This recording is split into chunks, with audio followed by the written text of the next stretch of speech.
My grandfather grew up on a chicken farm outside Krakow, Poland. He passed away a few years ago at the age of 82. A few days before his passing on, due to an aggressive form of stomach cancer, he sat me down next to him in his old rocking chair and said in his familiar Polish accent, "After I've took a boat to New York, I promise to leave the story behind."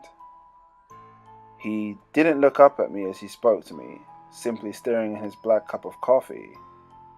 It's been 70 years, and I must tell someone before I meet God. I was born in a small, quaint, empty town, which, despite the Nazi occupation, still functioned. We lived in this two-bedroom farmhouse, my father, mother, and my brothers, Mikhail and Igor. I'm sorry you never got to meet any of them.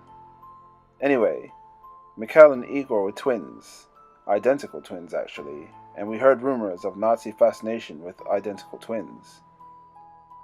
This forced us, and we already lived in a secluded part of the countryside, in the last occupied house in town, to be even more reserved. In order not to go into the occupied towns, we basically ate only chicken and eggs for every meal, and whatever Mama could gather from the garden. It was lonely, but we survived. The only two things which were really hard on me were the fact that I had to sleep in the basement, due to Mikhail and Igor being toddlers. They required my mother and father's attention. And the basement was cold, with only a small window and moonlight was the only light I got. Because of this, I always delayed going down there until I was absolutely exhausted, so I wouldn't have to lie there awake. On the nights that I couldn't manage to sleep, I would look out the window, which gave me a small view of the garden and a large abandoned water well. This was my daily activity throughout those lonely war-torn nights. In general, it was boring and uneventful, but occasionally I would catch a glimpse of a family or even just a man or two lovers sneaking their way through our garden up to the front door. They always looked rushed and frightened, and sometimes wore tattered uniforms. What would follow were horrible sounds of banging and pleadings for whoever lived here to open up, followed by arguments between my father and mother over whether we should let them in. He moved in his chair to adjust himself. "You see, son, we didn't know it. Well, I at least didn't. That we lived fairly close to the Auschwitz concentration camp, and those people were escapees." "Well, did your father let them in?" I asked impatiently. "No," he said. "It would have been a death sentence for them as well as for us. The Nazis didn't like Poles, but they tolerated us, and it was easier to hide Mikhail and Igor than an entire family. My father did what he had to do in order to keep his family alive. As the war went on, less and less people began showing up in the middle of the night. Only our chicken and vegetables began to disappear.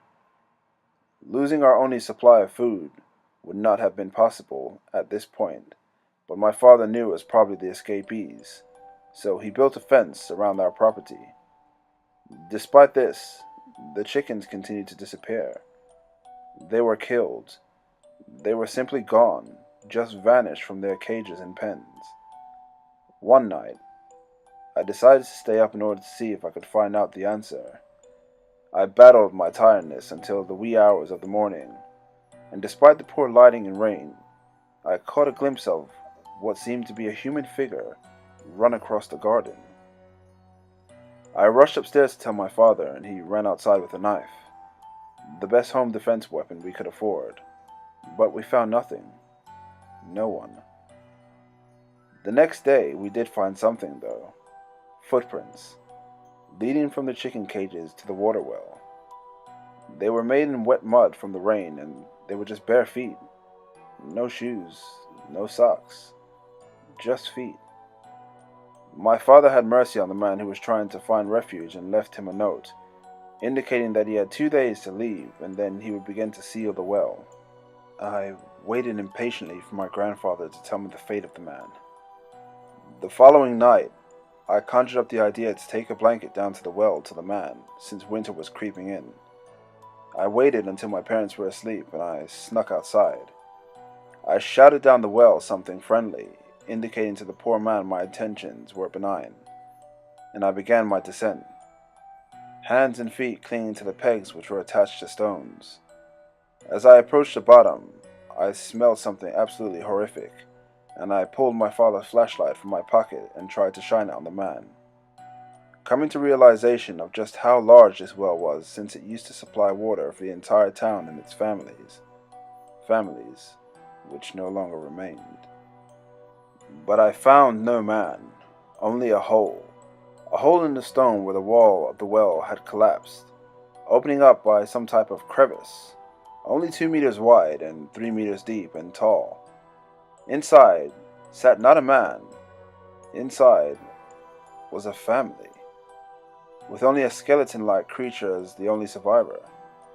The light reflected off of his sunken eyes and grayish skin, face covered in blood with a chicken carcass scattered around.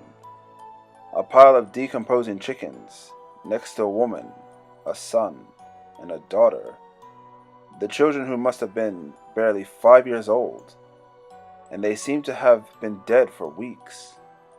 The man, if he could even be called that, just stared back at the light, and I stared back, incapable of breaking his stare. I did not feel threatened by him, for he lacked any sense of aggression. He simply sat there, crouched over without a sound, next to the putrefying body of his loved ones, and the chickens he could have only been using as his source of water, as there was meat not eaten. He was empty, devoid of whatever else makes us human. He should have realized his family was dead long ago, but he was still bringing food for their corpses. He couldn't accept it.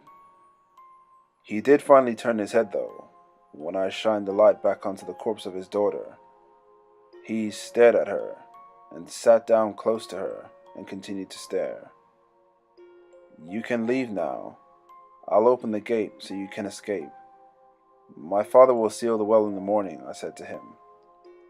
"Please leave now." My young voice and advice didn't seem to have any effect on him. At this moment, I decided it would be better for me to just climb back up the well and leave. Hopefully the man would follow and escape.